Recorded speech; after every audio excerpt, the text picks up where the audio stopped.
क्या बोल रहा है तू? क्या बोल रहा है? हाँ भाई, नई वीडियो लेके आ गए। चलो तो भाई नई वीडियो लेके आ गए है ना।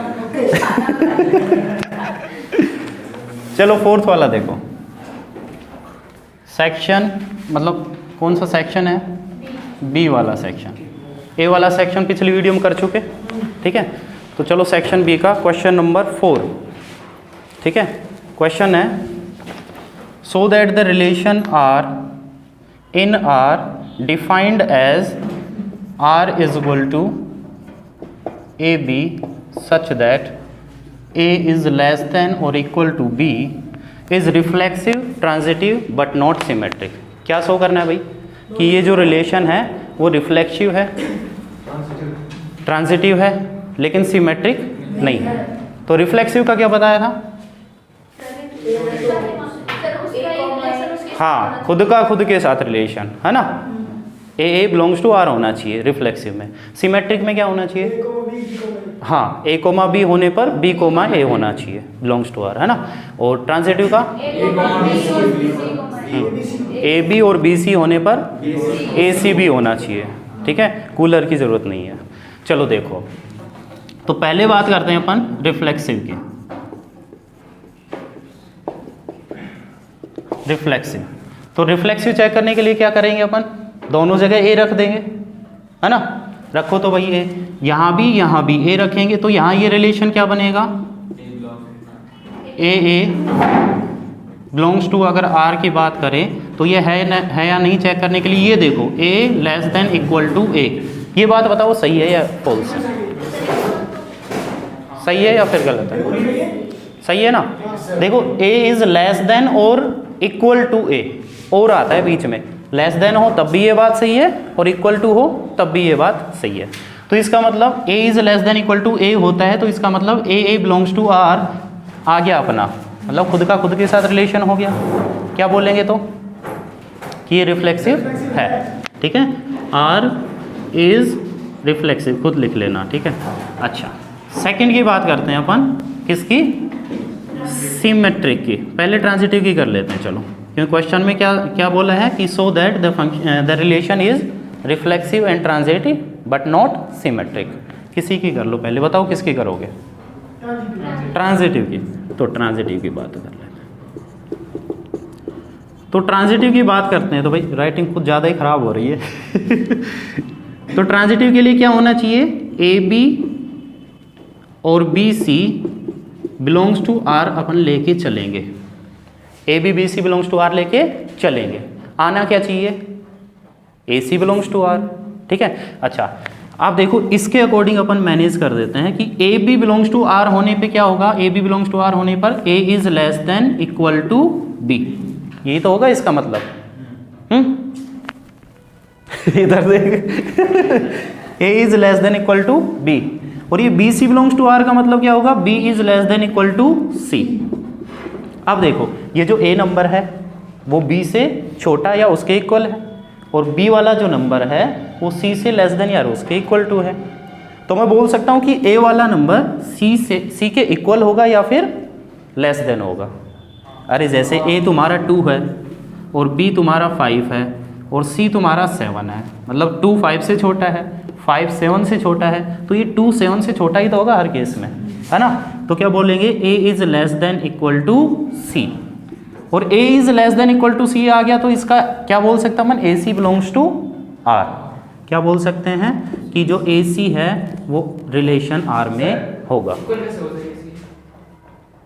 इक्वल हो सकता है अगर ए बी सी तीनों, मतलब इस वाले केस में ए इक्वल टू बी आए, इस वाले केस में बी इक्वल टू सी आए, ए की वैल्यू भी 2 हो, बी की भी 2 हो, सी की भी 2 हो, मतलब ए इक्वल टू बी हो, बी इक्वल टू सी हो, तो ए इक्वल टू सी हो सकता है ना, क्यों नहीं हो सकता। अच्छा, तो ये आ गया भाई, ए सी बिलोंग्स टू आर आ गया ना।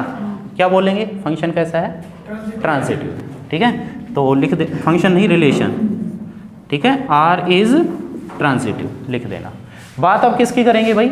सिमेट्रिक, ठीक है। सिमेट्रिक में क्या बताया अभी थोड़ी देर पहले ही क्या बताया था? हाँ, ए बी होने पर बी ए उसका उल्टा होना चाहिए, ठीक है। तो क्या बोलेंगे भाई? थर्ड सिमेट्रिक, गड़बड़ कर दी मैंने, है ना।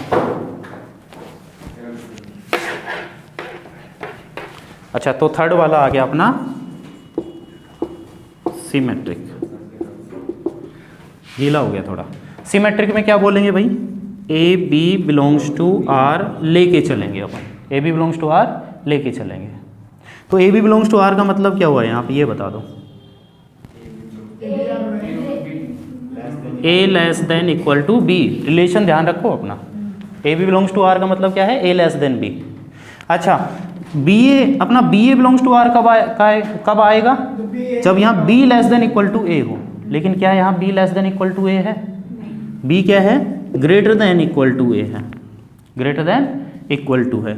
इसको मैं बोल सकता हूँ B is not less than equal to A. तो क्या बोलेंगे, B A does not belongs to R.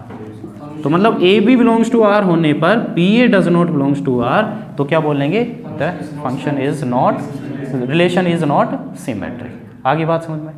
तो सीधा सीधे सिंपल सी लैंग्वेज में क्या है कि ये फंक्शन, ये अपना जो रिलेशन है वो क्या है, रिफ्लेक्सिव है, ट्रांजिटिव है, बट सिमेट्रिक नहीं है।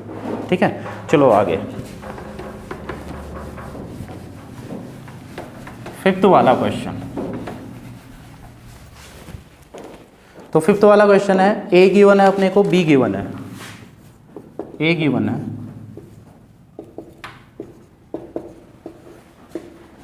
बी गिवन, बी नहीं आई, आइडेंटिटी मैट्रिक्स तो पता ही है अपने को, 2×2 का क्या होगा, 1 0 0 1।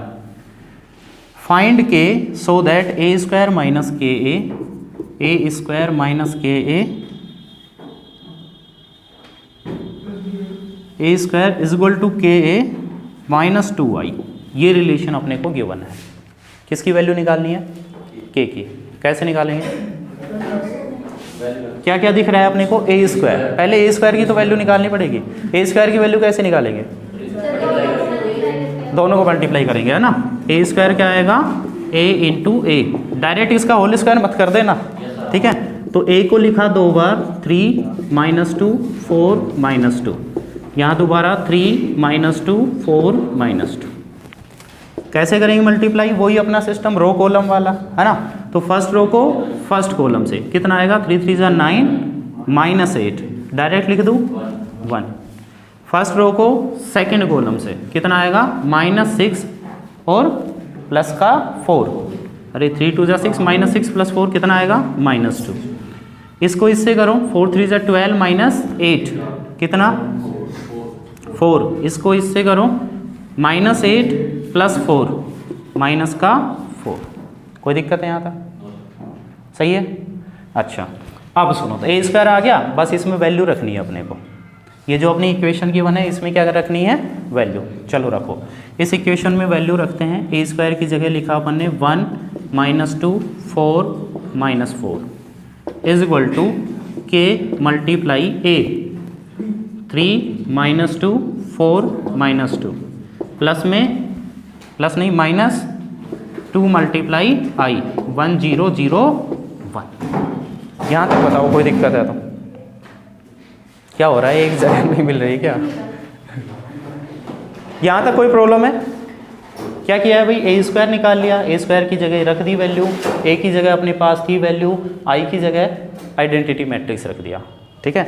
अब इसको करते हैं थोड़ा सा सोल्व। बीच में से मैं हटा देता हूँ, जगह की प्रॉब्लम है।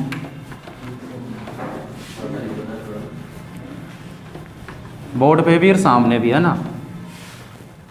चलो तो भाई इसको सोल्व कर लेते हैं अब। तो क्या आएगा भाई, 1 -2 4 -4 इज इक्वल टू, के को अंदर मल्टीप्लाई करो, 3 के -2 के 4 के -2 के, और माइनस में 2 को अंदर मल्टीप्लाई कर दो, 2 0 0 2।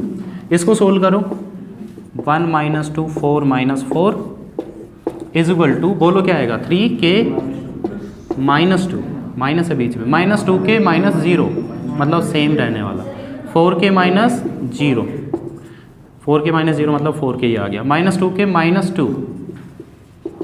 बस अपने को कोरस्पॉन्डिंग एलिमेंट क्या रख देना है, इक्वल, है ना, इक्वल मैट्रिक्स।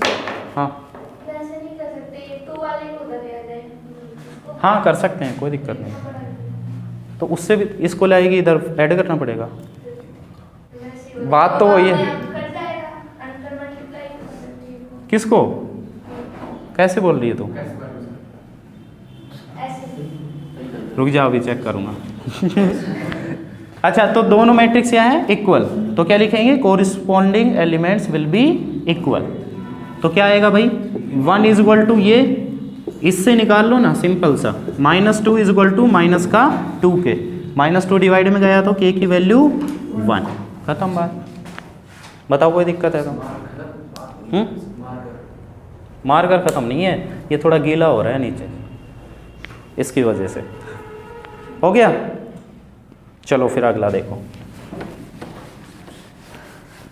देखो ये पेपर बहुत ज़रूरी है करना, पता चलेगा भाई कहाँ से क्या चीज़ इम्पोर्टेंट है।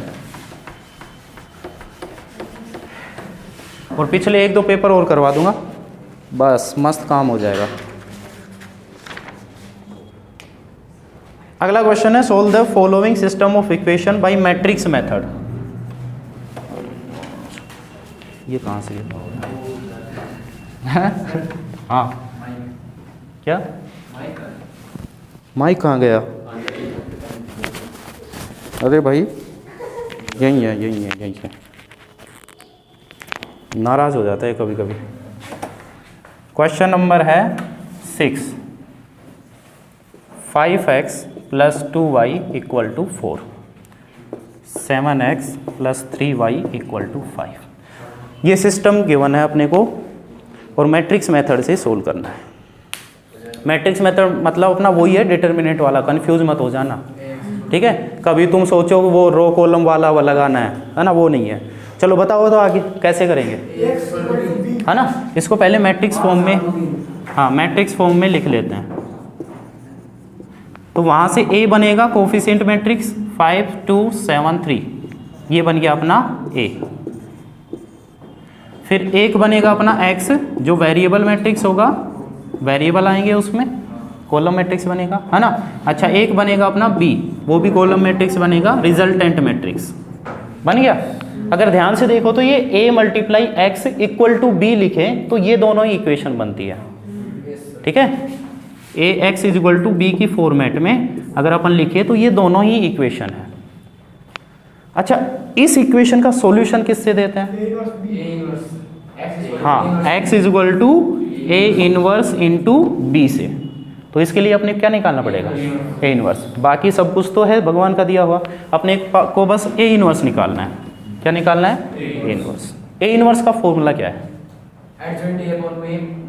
डिटर्मिनेंट A, है ना? एडजॉइंट A × डिटर्मिनेंट A, नहीं डिटर्मिनेंट A, डिटर्मिनेंट आता है A का, A नहीं आता, हाँ अपॉन में। तो अब सुनो ध्यान से, तो डिटर्मिनेंट कैसे निकालते हैं भाई?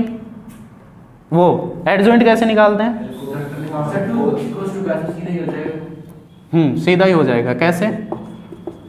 Adjoint A। चलो एडजॉइंट A निकालते हैं, एडजॉइंट A। तो 2/2 में तो सीधा ही है, इन दोनों क्या करना है? इंटरचेंज, और इन दोनों का साइन चेंज। तो यहाँ क्या आएगा? 3 5, इनका -2 -7, क्या आ गया? ये एडजॉइंट। एक चीज़ और चाहिए, डिटर्मिनेंट। डिटर्मिनेंट A चाहिए। डिटर्मिनेंट A निकालोगे तो 5 3 जा 15 -14, कितना आएगा? 1। बस A इनवर्स में वैल्यू A इनवर्स निकाल लेते हैं, 1/1 और एडजॉइंट ही, मतलब एडजॉइंट जो अपना है वही अपना इनवर्स आ गया, क्योंकि बाहर तो 1 ही है ना, कोई फर्क नहीं पड़ेगा। बस अब अपने को सॉल्यूशन निकालने के लिए x = A inverse × B। x की बताओ, x y आ गया, A इनवर्स 3 -2 -7, हाँ 3 -2 -7 5, B की वैल्यू बोलो 4,5। इधर मल्टीप्लाई कर देते हैं, ठीक है? मल्टीप्लाई करेंगे रो कॉलम से, फर्स्ट रो को फर्स्ट कॉलम से, कितना आएगा? 12 - 10, कितना बचेगा? 2, ठीक है? सेकेंड रो को फर्स्ट कॉलम से, -28 + 25 -3, और ये जो अपना तो आ गया ना सीधा, x की वैल्यू कितनी? 2, x is equal to 2 and y is equal to -3, खत्म बात। बताओ कोई दिक्कत है तो? पहले ax is equal to b की फॉर्म में लिखा, a का इनवर्स निकालने के लिए पहले एडजॉइंट निकाला और डिटरमिनेंट निकाला, इनवर्स वाले फॉर्मूला में वैल्यू रखी, a इनवर्स आ गया, a इनवर्स को b से मल्टीप्लाई कर दिया, x और y की वैल्यू आ गई, खत्म। ठीक है, अब चाहे ये 3/3 का हो तो भी ऐसे ही होगा, लेकिन उसमें एडजॉइंट निकालने का प्रोसेस थोड़ा लेंथी है। कैसे निकालते हैं उसमें एडजॉइंट? माइनर, फिर कोफैक्टर, और जो कोफैक्टर मैट्रिक्स आएगा उसका ट्रांसपोज करेंगे। ठीक है, चलो भाई अगले क्वेश्चन पे। तुम्हारी पूरी बुक का रिवीजन हो रहा है, ये समझ लो पेपर हो रहा है। तो हर चैप्टर में से 2-3 टाइप के क्वेश्चन यहाँ मिल जाएंगे, वो सोल्व भी हो जाएंगे, है ना। अच्छा, अब ये बताना है,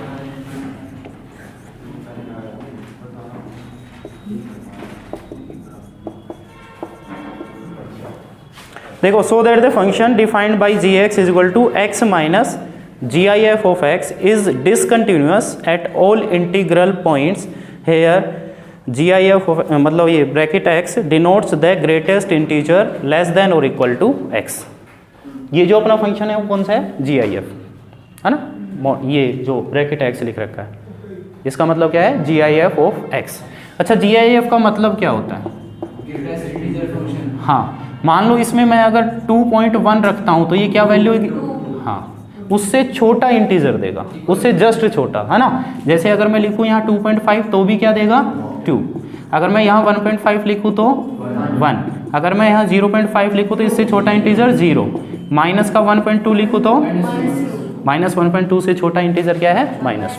तो ये है अपना G I F, greatest integer function. यहाँ तक कोई दिक्कत है? अच्छा, चलो, तो अब अपने को क्या प्रूफ करना है भाई? कि ये हाँ इंटीग्रल पॉइंट पे डिसकंटिन्यूअस है। कैसे प्रूफ करें? हाँ, कोई पॉइंट ले लेते हैं, है ना, कोई इंटीजर मान लेते हैं। Let A be an integer, A क्या है? एक इंटीजर। ठीक है, तो अपने को 2 चीज़ें निकालनी है, क्या? Left hand limit, right hand limit, और फंक्शन की वैल्यू। तीनों क्या आनी चाहिए?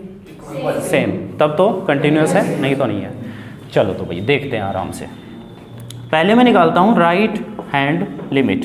फॉर्मूला क्या है राइट हैंड लिमिट का? Limit h tends to 0 f a plus H. Right hand limit की बात कर रहे हैं। a प्लस एच, पॉइंट कौन सा है अपना?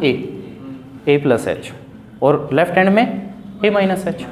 चलो, तो ये आया limit h tends to 0, function में a प्लस एच रख दो, रखो a plus H minus a plus H का जी आई एफ। तो ये आया अपना limit h tends to 0 a plus H. इसका जी आई एफ कितना होगा? a क्या है भाई? कोई भी इंटीजर है, जैसे 2 है, 2 में कोई छोटा सा नंबर ऐड हो रहा है, जैसे 2.1 बन गया तो उसका जी आई एफ क्या आएगा? 2 ही आएगा ना, मतलब a ही आ जाएगा। क्या आएगा? a। ये minus a plus a cancel, h बच गया only. Limit h tends to 0 h, answer क्या आ गया? 0। कोई दिक्कत? राइट हैंड लिमिट आ गई 0। लेफ्ट हैंड लिमिट की बात करते हैं तो थोड़ा सा कुछ चेंज होगा। बताओ क्या होगा यहाँ? a minus H. तो फिर फंक्शन में वैल्यू रखनी है अपने को a माइनस एच, इसमें x की जगह पे, तो ये आएगा a minus H minus G I F of a minus H. a minus H का जी आई एफ कितना? a minus 1। पता है ना भाई क्यों होगा ये a माइनस 1? हाँ, जैसे a की वैल्यू 2 है तो 2 में से कुछ माइनस हो चुका है तो वो 1.9 जैसा बन चुका है, तो 1.9 का क्या होगा? 1 होता है। a की वैल्यू 2 पे, इसकी क्या आ रही है? 1, तो मतलब एक कम, a माइनस 1, ब्रैकेट ज़रूर लगाना, ठीक है। तो ये आया limit h tends to 0 a minus H minus a plus 1। h की वैल्यू 0 रखोगे तो क्या आएगा? 1। तो अपनी जो लेफ्ट हैंड लिमिट है वो क्या आ रही है? 1। राइट हैंड लिमिट आ रही है 0। फंक्शन की वैल्यू निकालने का कोई फ़ायदा है नहीं, क्योंकि पहले ही पता चल गया कि ये सभी इंटीजर पॉइंट पे ये फंक्शन कैसा होगा? डिसकंटिन्यूअस। ठीक है, लिख देना left hand limit is not equal to right hand limit, hence the function is discontinuous at all integral points. ठीक है, चलो अब आगे।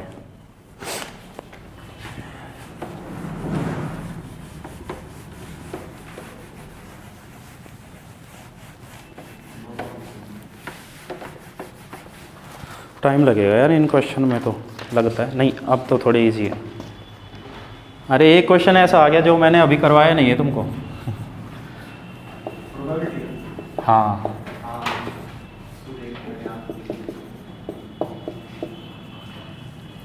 इसका बताओ, किस किस को याद है? +1 -1 बिल्कुल सही है ना। ये देखते ही तुम्हारे माइंड में e⁻x देखते ही दो चीज़ें आनी चाहिए, या तो फर्स्ट सेकंड का केस या फिर ये वाला formula e⁻x fx plus f'(x). इसका इंटीग्रेशन क्या होता है? fx प्लस में c, यही होता है ना। बस तो ये पार्ट बना लेते हैं इसके दो। कैसे बनाएंगे? इंटीग्रेशन e⁻x को पहले लिख दो, ये है x/1 + x का होल स्क्वायर, ये चीज़ है। तो मैं क्या करता हूँ यहाँ +1 और -1 कर देते हैं। अब क्या करते हैं? अलग अलग कर देते हैं, तितर बितर कर देते हैं, एक बार इसके डिवाइड में एक बार इसके डिवाइड में। ठीक है, चलो तो भाई ये बाहर आया e⁻x और x +1/1 + x का होल स्क्वायर, ये तो हो गया तितर। अब आगे सुनो, बितर ये हो गया। कोई दिक्कत यहाँ तक? देखो ये x +1 मतलब 1 + x ही है, यहाँ ऊपर 1 पावर है, नीचे 2 पावर है, 1 पावर कट जाएगी, तो क्या बचा ये e⁻x 1/1 + x - 1/1 + x का होल स्क्वायर। अब इनमें से फंक्शन कौन सा है और उसका डेरिवेटिव कौन सा है? 1/1 ये फंक्शन है और इसका डेरिवेटिव, ये डिफरेंशिएशन करके देख लेना एक बार। ठीक है, 1/x + 1 का अगर अपन डिफरेंशिएशन करेंगे d/dx, ऐसे या तो u/v से कर लो या इसको ऊपर ले जाओ, x + 1 की पावर -1, पहले पावर का होगा -1 × x + 1 की पावर n-1 -2 हो जाएगी ना। इसको नीचे लेके आएंगे तो +2 हो जाएगी, और x + 1 का तो 1 ही होगा, लिखने की जरूरत नहीं है ना। तो मतलब इसका डिफरेंशिएशन ये है, ये अपना f(x) है, ये f'(x) है। तो वो फॉर्मूला यहाँ चेपना और फिर आंसर लिखना सीधा, e⁻x × 1/1 + x प्लस में c, ये आ गया अपना आंसर। बता दो कोई दिक्कत है तो? आ गया है? चलो, अरे कहाँ क्या, अरे हाँ, अब सुनो, एक ऐसा कंसेप्ट आ गया जो तुमने पढ़ा नहीं है लेकिन समझ में आ जाएगा। देखो थोड़ा सा दिमाग लगाना बस।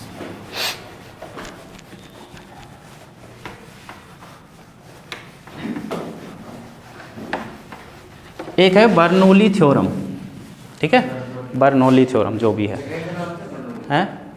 हाँ जगह भी हो सकती है, मैंने तो नहीं देखी अभी तक। कहाँ है?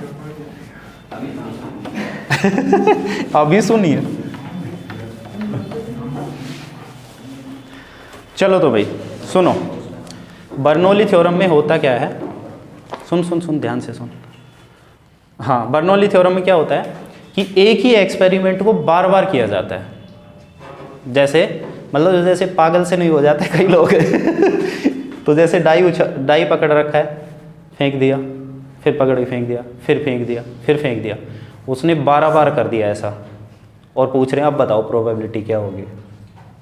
ठीक है, मतलब एक ही एक्सपेरिमेंट को बार बार किया जा रहा है, ठीक है ना। लेकिन फाइनाइट नंबर होंगे, ऐसे नहीं कि भाई इन्फिनिट डॉट डॉट डॉट लगा दिया, वो नहीं। फाइनाइट नंबर ऑफ ट्रायल होंगे और सेम एक्सपेरिमेंट होगा। वहाँ पे दो चीज़ें होंगी, एक तो सक्सेस की प्रोबेबिलिटी होगी, एक फेलियर की। एक चीज़ को बोलेंगे सक्सेस और एक को क्या बोलेंगे? फेलियर। ठीक है, चलो पहले क्वेश्चन लिखते हैं फिर देखते हैं। क्वेश्चन है फाइंड द प्रोबेबिलिटी, ये तो लिख ही दे, अरे यार ये गीला हो जाता है बार बार।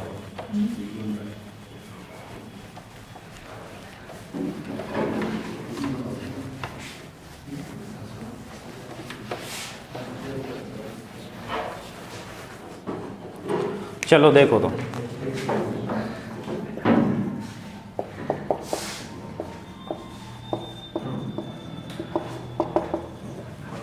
ये अभी देख लो, फिर बाद में है ना पूछूंगा मैंने कैसे बताया था, ध्यान रखना।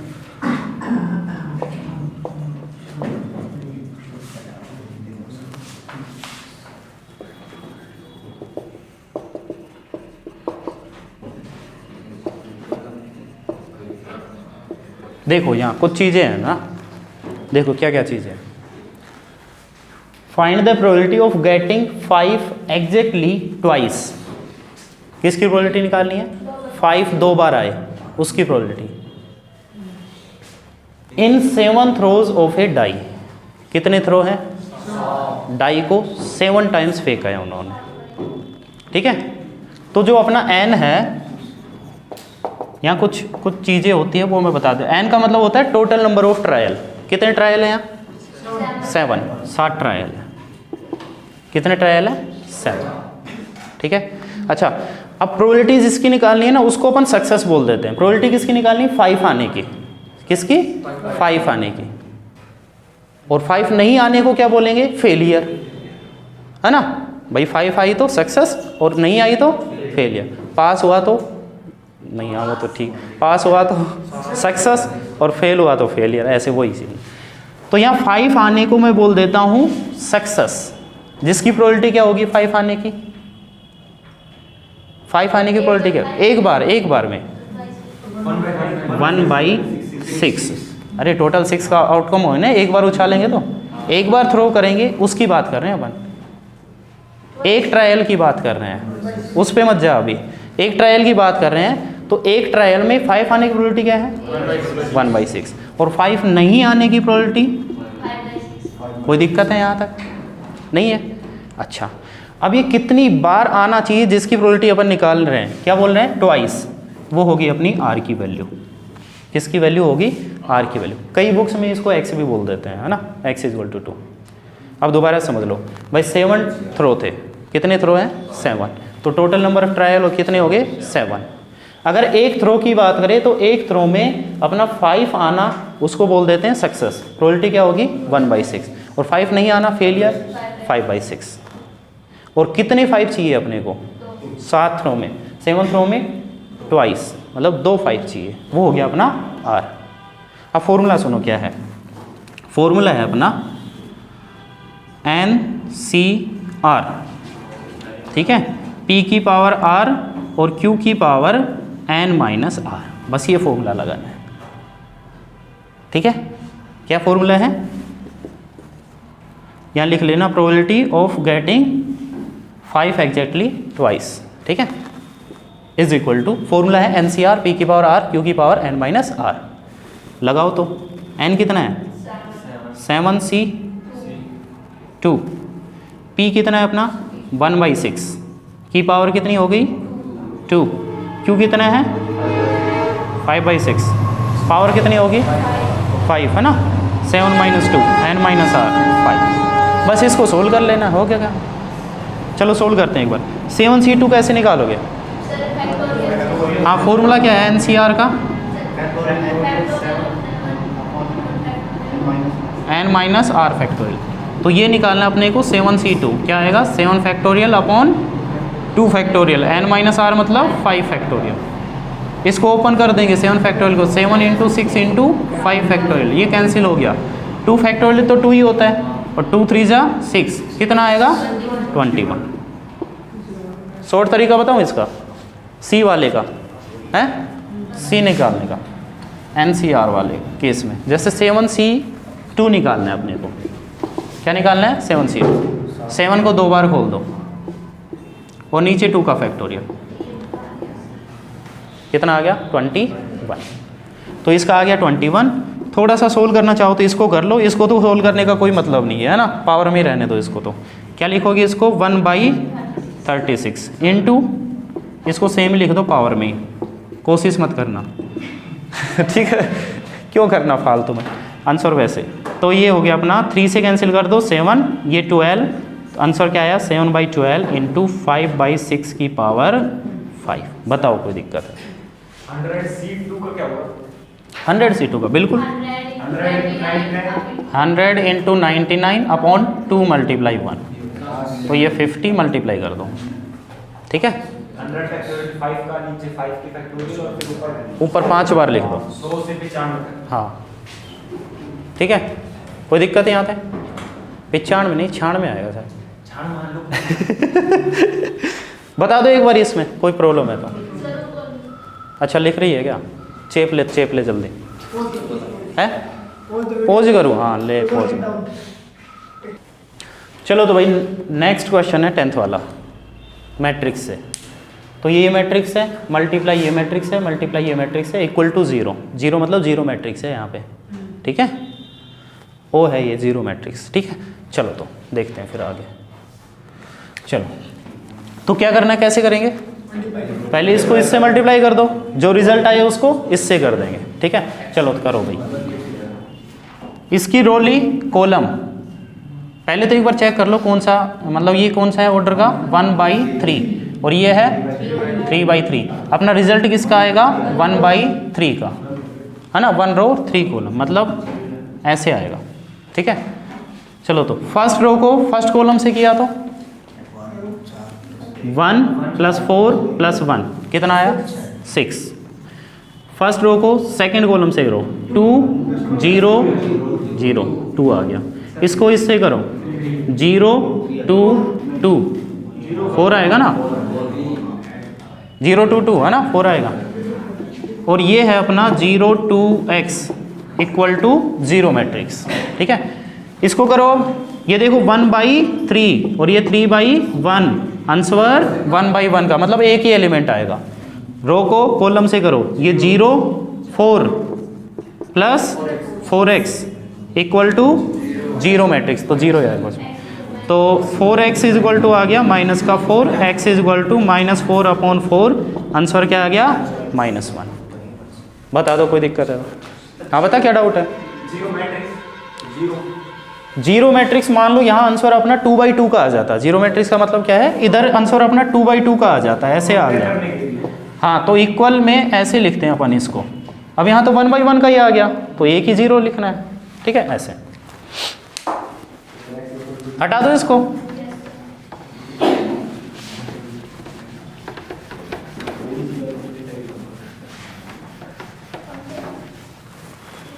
चलो 11th वाला,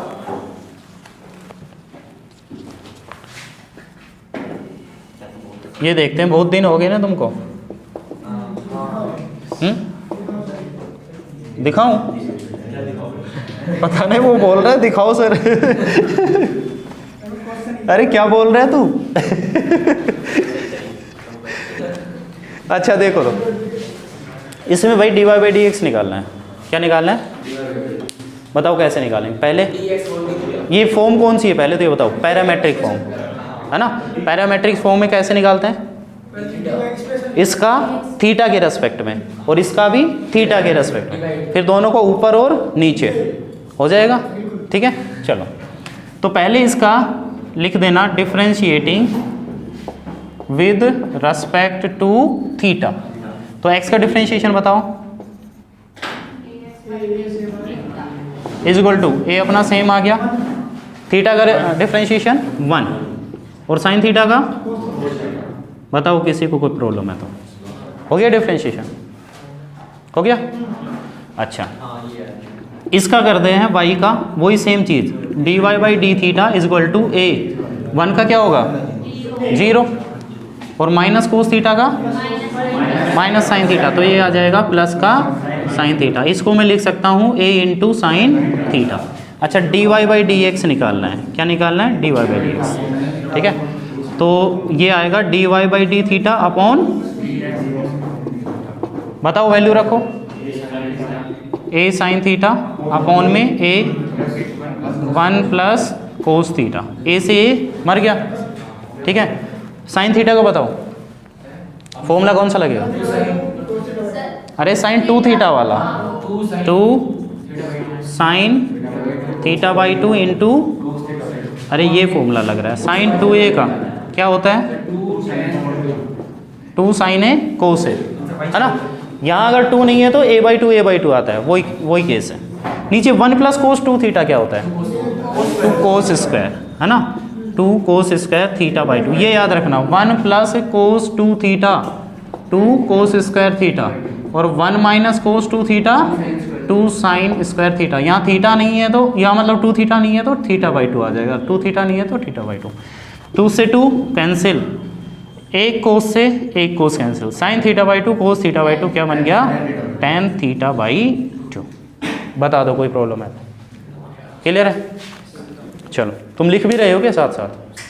यस सर। अच्छा, ये जो कर रखा है वो वाला। हाँ ये तो कर ही लिया होगा वो। याद है क्या?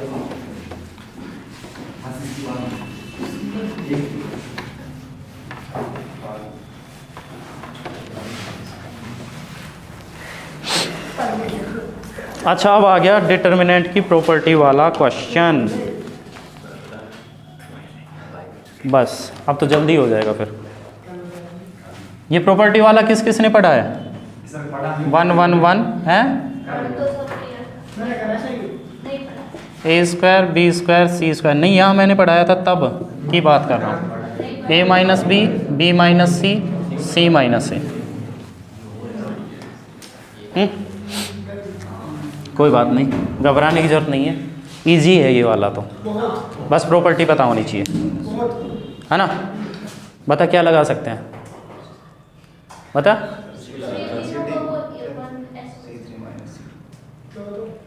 तू बता चमन। हाँ R1 माइनस R2 और वो थोड़ा लंबा पड़ जाएगा। मैं क्या करता हूँ, एक साथ दो ऑपरेशन लगाता हूँ, ठीक है? एक साथ दो ऑपरेशन कैसे लगा सकते हैं अपन? ध्यान रखना पड़ेगा किस चीज़ का, कि जिस रो का अपन यूज़ कर रहे हैं उसी का करके दोनों को चेंज करें। कैसे? ध्यान से सुनो। मैं यहाँ पे कर देता हूँ R2 में चेंज कर रहा हूँ R1 का यूज़ करके, कोई दिक्कत है? नहीं है ना?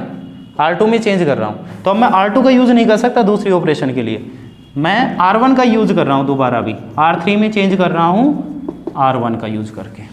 कैसे भी कर लो, दो को आपस में माइनस करना है, ठीक है? R2 माइनस R1 की तरफ या फिर R3 माइनस R1, ये अपन ने कर रहे हैं। तुम ऐसे भी कर सकते हो R1 minus R2 R3 minus R2, मतलब जैसे यहाँ पे अपन R2 में चेंज कर रहे हैं तो यहाँ R2 नहीं दिखना चाहिए, समझ गए? ऐसे दो ऑपरेशन एक साथ लगा सकते हैं, ठीक है? बस वो 6 प्रॉपर्टी पता होनी चाहिए तुमको, ठीक है? अच्छा ऐसा क्यों कर रहे हैं? यहाँ देखो a minus B B minus C C minus A है, क्या बनेगा या नहीं है? माइनस करेंगे तो बन जाएगा ना। चलो माइनस करते हैं पहले। मैंने R1 में कुछ चेंज नहीं किया, सेम है। R2 में चेंज कर रहा हूँ R2 माइनस R1, मतलब 1 माइनस 1 कितना? 0। b माइनस ए, उल्टा बन रहा है, कोई दिक्कत नहीं है ना? उल्टा बन रहा है तो कोई दिक्कत नहीं है। और यहाँ बी स्क्वायर माइनस ए स्क्वायर, क्या बनेगा यहाँ पे? बी स्क्वायर माइनस ए स्क्वायर। R3 माइनस R1 करो, 1 माइनस 1 0, और c माइनस ए, और c स्क्वायर माइनस ए स्क्वायर। बताओ अब कॉमन लेने का क्या बताया था कि एक रो से एक ही चीज़ कॉमन आ सकती, ठीक है? पूरे में से नहीं आएगा कॉमन, या तो रो में से लो या फिर कॉलम में से। क्या किस में से ले सकते हैं? सेकंड रो और थर्ड रो में से। लेकिन थोड़ा सा ध्यान रखना पड़ेगा, क्या ध्यान? बी स्क्वायर माइनस ए स्क्वायर फॉर्मूला लगेगा बी प्लस ए और बी माइनस ए। यहाँ पे भी सेम सी प्लस ए और सी माइनस ए, कॉमन ले लो। बी माइनस ए लिया मैंने कौन सी रो से? सेकंड रो से, या लिख देना तुम, ठीक है? Taking common B minus A from second row and C minus A from third row, तो ये मैंने कॉमन ले लिया। क्या बचेगा? फर्स्ट रो तो सेम है भाई, सेकंड रो में 0, यहाँ क्या बचेगा? 1, यहाँ क्या बचेगा? b प्लस ए, यहाँ क्या बचेगा? 0, यहाँ 1, और यहाँ बताओ कोई दिक्कत है तो? ध्यान रखना, यहाँ पे ध्यान दो ना भाई, a minus B B minus C आ रहा, मतलब माइनस करके आएगा तो अपन ने हैं, वो तो कॉमन ले लें, कोई दिक्कत नहीं है। तो अपन ने R2 में से R1 माइनस किया, R3 में से R1 माइनस किया, ये बना, इसमें से फिर कॉमन लिया, और कुछ नहीं किया अभी तक, ठीक है? तो अब इसको एक्सपेंड कर दो, खत्म बात। फर्स्ट कॉलम में 2 0 ऑलरेडी है ना, फर्स्ट कॉलम के अकॉर्डिंग एक्सपेंड कर देते हैं, तो बताओ क्या आएगा भाई? ये बाहर है अपना b माइनस ए और c माइनस ए, एक्सपेंड करते हैं भाई। क्या करते हैं? एक्सपेंड कर रहे हैं फर्स्ट कॉलम के अलोंग, तो 1 लेंगे अपन, 1 मल्टीप्लाई किससे होगा? c प्लस ए माइनस बी प्लस ए, है ना? ब्रैकेट जरूर लगाना, c प्लस ए माइनस ब्रैकेट में b प्लस ए, ठीक है? ये पता नहीं दिख रहा होगा या नहीं, हो जाएगा काम। b माइनस ए, ये हो गया c माइनस ए, c प्लस ए माइनस का b माइनस का a तो कट जाएगा, क्या बचा? b माइनस ए सी माइनस ए और सी माइनस बी। अपने को क्या चाहिए, ए minus B, B minus C, C minus ए। क्या मिल रहा है अपने को, ये तो सेम मिल रहा है। इन दोनों में से क्या ले लेंगे, माइनस कॉमन। तो ये क्या बनेगा माइनस कॉमन लेने के बाद, ए माइनस बी, और इसमें से माइनस कॉमन लेंगे तो बी माइनस सी और सी माइनस ए। और जो दो माइनस कॉमन लिए वो क्या आ गए, वो प्लस बन गए। बताओ कोई दिक्कत है क्या? ये तो मतलब सबसे लो क्वालिटी का दे रखा है ये क्वेश्चन।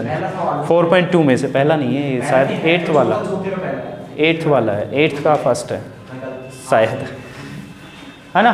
तो आ गया ना समझ में।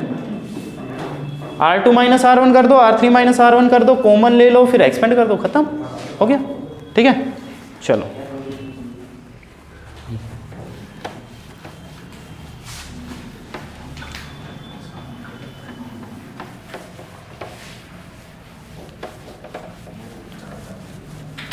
तुम है ना थोड़ा सा टाइम बढ़ाओ। अब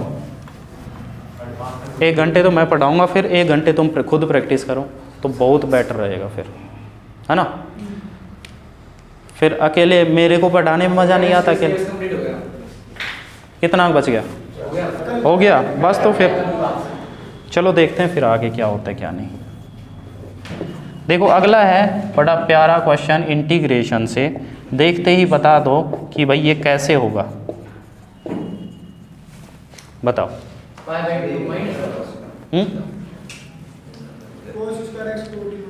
अरे सीधा है भाई, कोस एक्स को टी मान लो।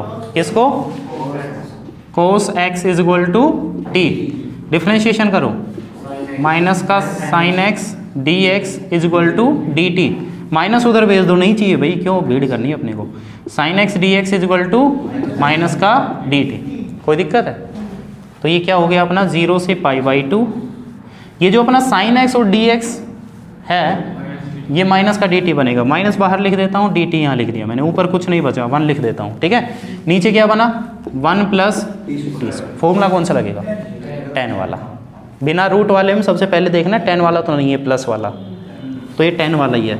तो ये बन रहा है अपना माइनस का tan इनवर्स टी। अच्छा एक चीज़ भूल गए अपन, लिमिट चेंज करना। लिमिट को चेंज करो, 0 रखो एक बार, कोस एक्स, कोस 0 की वैल्यू 1। एक बार π/2 रखो x की जगह 0, तो 1 से 0 होगी लिमिट, 1 से 0। माइनस 0 रखो पहले, tan inverse 0 minus tan inverse 1। tan inverse 0 की वैल्यू क्या होती है, 0 ही। तो ये आ गया 0 माइनस 1 कहाँ पे होती है, π/4 पे। माइनस माइनस हो गया प्लस, आंसर आ गया π/4 प्लस का। बता दो कोई दिक्कत है तो? नहीं है, सिंपल सा था। कोस एक्स को टी माना, minus sine X D X equal to D T, sine X D X equal to minus का डी टी। माइनस बाहर लिखा, डी टी आ गया इन दोनों की जगह, और 1 plus T square, tan inverse T बन गया, एक बार 0 एक बार 1, खत्म हो गया। बता दो कोई दिक्कत है तो? है कोई दिक्कत? चलो बहुत अच्छी बात है फिर तो। फिर चलते हैं अपन नेक्स्ट क्वेश्चन। 3 क्वेश्चन और बच रहे हैं बस, ज़्यादा है ना।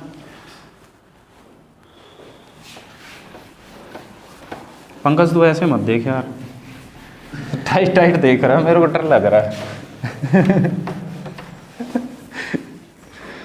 अच्छा 14 वाला देखो, चलो। क्वेश्चन है the following differential equation, find the particular solution satisfying the given condition. क्या निकालना है भाई, particular solution y is equal to 1 if x is equal to 0। Particular solution मतलब c की वैल्यू भी अपने को निकालनी है। इस डिफरेंशियल इक्वेशन का पर्टिकुलर सॉल्यूशन निकालना है। सबसे ये देखो कैसे हो सकती है, तीन तरीके बताए थे ना, variable separable method, homogeneous equation, या फिर लीनियर डिफरेंशियल इक्वेशन। कौन सी है इनमें से? वेरिएबल सेपरेबल, है ना। वेरिएबल सेपरेट हो तो रहा है भाई, dx उधर भेज दो, y इधर ले आओ, खत्म बात, है ना। तो ये हो गया अपना dy/y is equal to tan x into dx। दोनों साइड क्या कर दें, इंटीग्रेशन लिख देना, इंटीग्रेटिंग बोथ साइड्स। इंटीग्रेशन करो, dy/y is equal to integration of tan x into dx। इसका इंटीग्रेशन क्या होगा, log y। इसका log sec x, है ना, log sec x। प्लस में कांस्टेंट लेंगे, लेकिन ये दोनों log में आ रहे हैं, तो उसको बेचारे को क्यों नाराज़ किया, पहले log c ले लेते हैं। पहले इसको थोड़ा सा सिंप्लीफाई किया जा सकता है, कर सकते हैं ना। तो पहले इसको log m plus log n क्या होता है, log m इंटू n। चलो तो ये हो गया अपना log y is equal to log, दोनों मल्टीप्लाई में आ जाएंगे ना, c multiply sec x।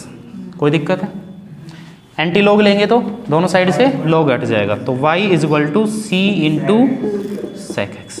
c किसकी वैल्यू निकालनी है, c की वैल्यू कैसे निकालेंगे, वो कंडीशन गिवन है, put y is equal to 1 and c is equal to x is equal to 0 रखो। तो भाई y की जगह 1 रखा, c इंटू sec 0 की वैल्यू क्या होती है 1, तो ये c की वैल्यू क्या आ गई 1।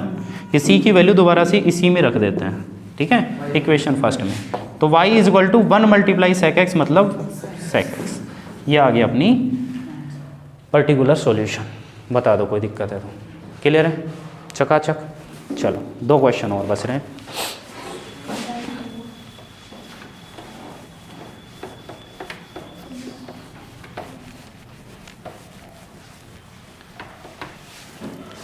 चलो तो भाई 15th क्वेश्चन।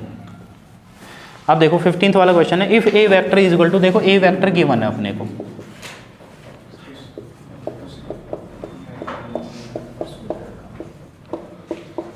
फिर बी वेक्टर,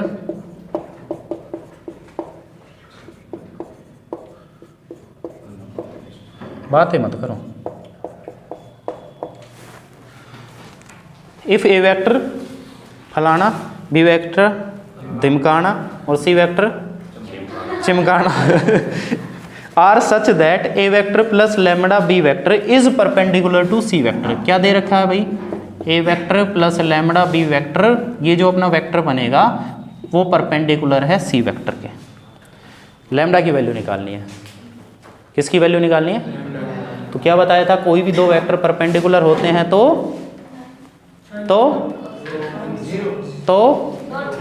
डॉट प्रोडक्ट 0 होता है, उसी चीज़ का यूज़ करेंगे।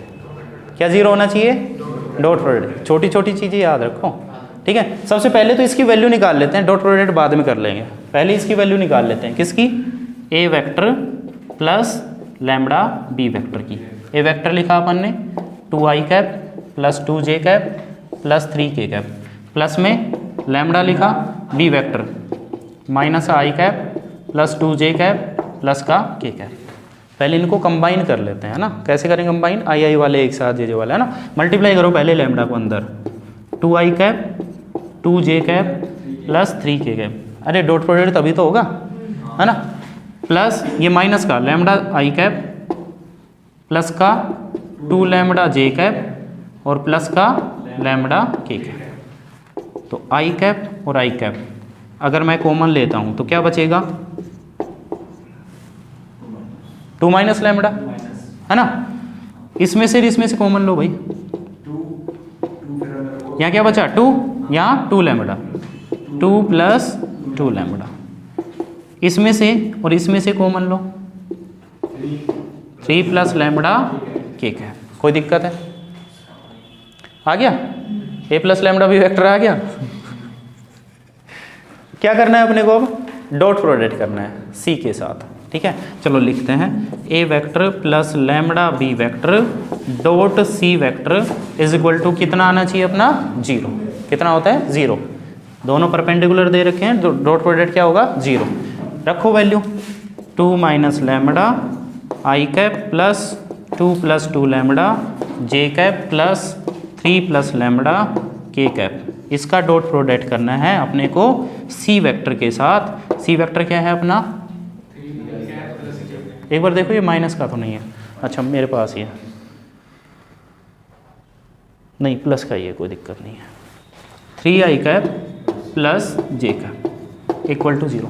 डॉट कैसे करते हैं, आई का आई के साथ मल्टीप्लाई, है ना, तो इसको इसके साथ मल्टीप्लाई करोगे, इसको इसके साथ, आई तो 1 बन जाएगा, तो 3 मल्टीप्लाई 2 माइनस लैम्बडा, ठीक है, और 2 plus 2 lambda multiply 1, 2 plus 2 lambda multiply 1, अच्छा, और ये 3 प्लस लैम्बडा मल्टीप्लाई 0, यहाँ कुछ नहीं है, के का कुछ नहीं है, तो ये आ गया अपना 0 इज इक्वल टू 0।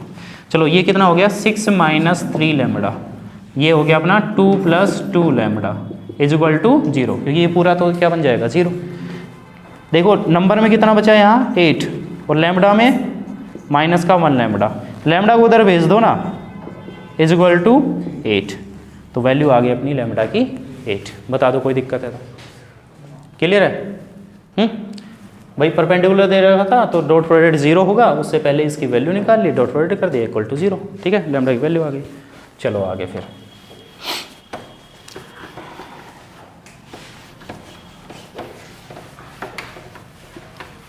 फिर बात करते हैं 16 वाला क्वेश्चन। अच्छा लास्ट है क्या? फिर ठीक है।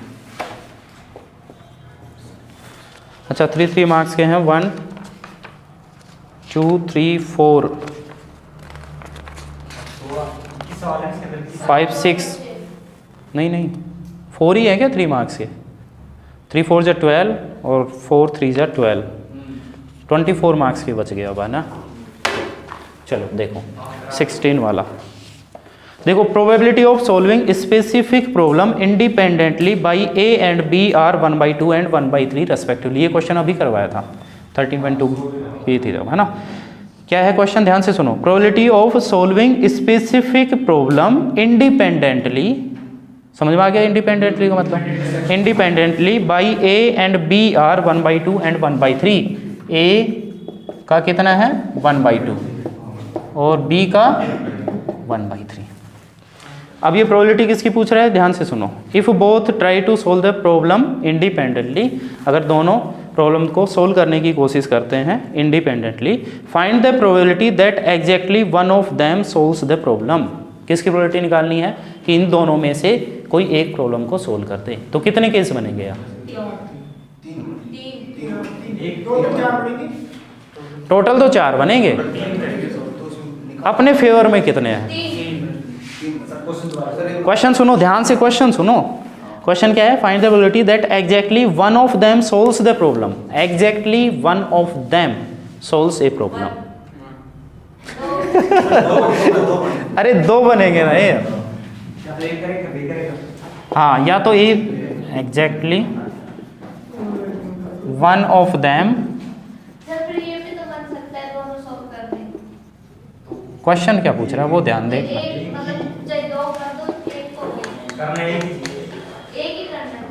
एक ही, यही तो बोला, exactly one of them solves the problem. दोनों में से एक बंदा सोल्व करे, तो या तो ये कर देगा या ये करेगा, 2 ही तो केस बनेंगे, है ना। तो पहला केस क्या बनेगा भाई, ए तो सोल्व कर दे लेकिन बी ना कर पाए, ठीक है। दूसरा केस क्या बनेगा, ए ना करे और बी सोल्व कर दे। तीसरा और बन सकता था, दोनों सोल्व करें, लेकिन क्वेश्चन अलग होता उस टाइम। क्या था क्वेश्चन, पूरा नहीं है, आधा क्वेश्चन है। उस टाइम क्वेश्चन क्या था अपन ने किया था उस टाइम? पहला तो था find the probability that problem is solved. Problem solve हो गई, तो उसमें 3 केस बनेंगे, या तो ए सोल्व कर दे, है ना, या बी कर दे, या दोनों कर दे। इसमें बनेंगे 3 केस। इसने बोला है एग्जैक्टली वन ऑफ देम, मतलब एक ही सोल्व करेगा, या तो ए या फिर बी, 2 केस बनेंगे। तो उससे पहले मैं नॉट ए की प्रोबेबिलिटी निकाल लेता हूँ। क्या आएगी 1 माइनस 1/2, कितनी आ गई 1/2। और नॉट बी की प्रोबेबिलिटी कि बी सोल्व ना करे, 1 माइनस 1/3 कितना 2/3। बस वैल्यू रखनी है। देखो इंडिपेंडेंटली है तो मतलब ए बी डैश है, उसको मैं लिख सकता हूँ P A multiply P B dash, और ये P A dash multiply P B, है ना। ये इंटरसेक्शन भी लिख सकते हैं, लिखना चाहे तो, या नॉर्मल लिखो तो नॉर्मल लिख दो। पी ए कितना है 1/2, मतलब ए ने सोल्व कर दिया प्रॉब्लम लेकिन बी नहीं कर पाया। नहीं कर पाया मतलब ये 2/3, प्लस ए नहीं कर पाया 1/2, और बी कर दिया 1/3, कितना आया 2/6 प्लस 1/6, कितना हो गया 3/6 विच इज इक्वल टू 1/2। बता दो कोई प्रॉब्लम है तो। आ गया आया करवाएंगे अभी 13.2 हो गया क्या? चलो तो आज के लिए इतना ही। क्या बोलूँ? Thank you. Thank you.